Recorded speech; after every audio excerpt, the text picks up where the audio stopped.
Welcome back to the Navy Sports Magazine. Time to talk some Navy baseball. Mid's getting set for a matchup with Lehigh this coming weekend in the Patriot League Baseball Tournament. A guy that knows all about the state of Pennsylvania joins us now. That's Charlie Connolly. The fact that you're going to have a chance to go back to the home state this week, at least for a little playoff action.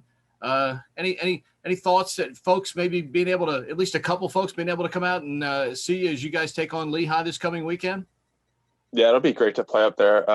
I know my parents will definitely be up for the game, so it's nice that it's not too far away from them, and they can, get to see us win 2 games on Saturday and then wrap it up. Let's hope so, indeed. Let's go back a week here for a moment. You guys have gone through so much, spent emotionally, I'm sure as much as physically, because of the way this school year has unfolded. How did you muster up the energy last week, and is simply looking to the other side of the field and seeing Army in that opposing dugout? Was that enough to muster up the kind of emotion to win the kind of games you all did last weekend to pick up the star? Yeah, for sure. I know all of us on the team are pretty beat down from the semester, but the combination of the Army-Navy rivalry, getting us all hyped up, and then also the added excitement of being must-win games to make the playoffs, kind of was the perfect combination where there was no chance we were going to lose when we had those 2 factors. You guys have people that have done this. You guys have been through these battles before. That's nothing new for many of you. But having that ROM period come when it did, are you guys maybe in some ways just starting to find yourselves and start finding some rhythm, especially for hitters at the plate? Because we're seeing some guys in particular that we're hitting in the bottom half of that lineup really starting to find themselves and give you all a little bit more production. Are we starting to see that just because you guys have played more and played consistently here? Yeah, I think for sure. That was a really tough aspect for us, losing our rhythm, both on an individual aspect and the team aspect. Not getting to be around any of the guys on the team for such a long period of time was really challenging for all of us. So I think we're kind of hitting our stride at the right time and really heating up going into playoffs, which I think will be great. For a pitcher, there's no question not being able to throw really hurts in a situation like that for you guys.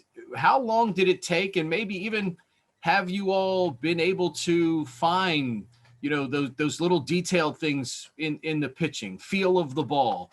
Which pitch has it taken you longer maybe to get back since coming back from the ROM period? Yeah, I know all of the pitchers on the team did their best to throw as much as we could during ROM, even if that was just by ourselves into a net, but it's still obviously it's not the same as competing in a game scenario. So I think everybody's had to make a little bit of an adjustment in their pitching style after taking such a long period of off time. I know for me, personally, my control is not as good as it was before. That's something I'm still working through a little bit, but I think getting better right as we go into playoffs. So that's what we're looking for. Is that something right now that is as much mental as it is physical?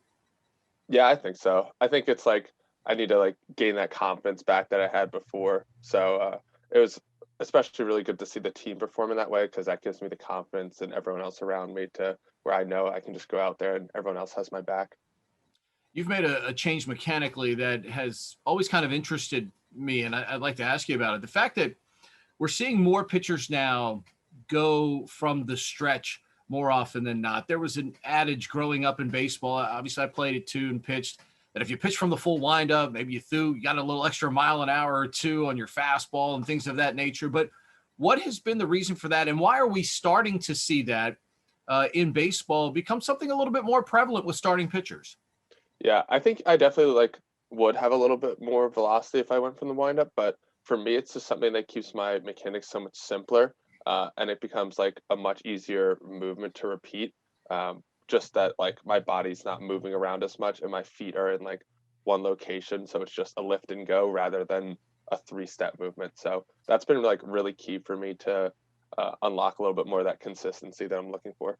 I was going to say, is that part of that trust factor too with Bobby Applegate as you all try to, daily, go through this routine to get the most out of you right now? And talk about him a little bit and what he has meant, because his track record here since coming to the Naval Academy with pitchers has been spectacular. And I imagine knowing that it's had to make it even that much easier to try and trust him with what he's trying to get you to do out there on the mound. Yeah, exactly. Like seeing the way he worked with Noah and like everything he taught Noah, like gave me the full confidence. Like Coach Applegate knows exactly what he's doing. He knows exactly what's best for me. So uh, it was like an idea where like I didn't have to worry about anything. I could put my trust in him, and he was going to guide me in the right direction. And it's really been a relationship that's evolved over time. Where, maybe my freshman and sophomore year was more like a one-sided discussion, like him telling me like, here are the things that I need you to improve on, and then now it's to the point where we have like a pretty open discussion about like how my mechanics are feeling, how my arm's feeling, and what we need to do best as a team to get the best result. You guys have had some terrific help in the back end of that bullpen too. Dalton and Trey, there's still nothing more filthy than Trey coming in throwing 95 in the back end of that bullpen. How much does that give you all confidence that going into a 3-game series like this, that you guys, are never out of it, and if the starters do their job and get deep into the game, you have at least given yourselves a great chance to have a victory? Yeah, for sure. I mean, that's like the ultimate confidence piece where it's like, I know I'm going to go out there and compete, and then my teammates have my back. Like they're coming in right behind me, and they're going to be studs. And especially seeing the way that both Trey and Dalton pitched on back-to-back days this past weekend, like knowing that they're, putting it all on the line for the team, it's a great feeling to have. Especially like, obviously, you never want to come out of a game, but if I'm coming out of a game, I want those guys in behind me. Good ball club you guys are going to face this weekend. And when we saw them in Annapolis, certainly a deeper lineup, a bottom of the lineup that's really come on for them, just as it has for your club. What kind of a challenge, obviously, do the Mountain Hawks as the top seed present this weekend? Yeah, it'll be interesting, especially because, they're starting pitching so strong too. So it'll really be a fun matchup where, get to match up a lot of zeros. Hitting wise, I think we're like stationed pretty well to have a good weekend against them. I know their hot guy got me pretty good. The first time we played them, had 2 home runs off me, but the second time we played them, I think did a little bit better job of shutting that team down. So I think it'll be a really good matchup. Does it really feel like it's a new season with the postseason now? Yeah, exactly. Because you get to start fresh. Like it doesn't matter if you're the 1 seed or the 4 seed. Everyone still has to win 2 games to advance. So seeding doesn't matter. It's just time to compete. Charlie, appreciate the time. Best of luck to you and your teammates this weekend in the opening round of the Patriot League tournament. Yeah, thank you so much, Pete.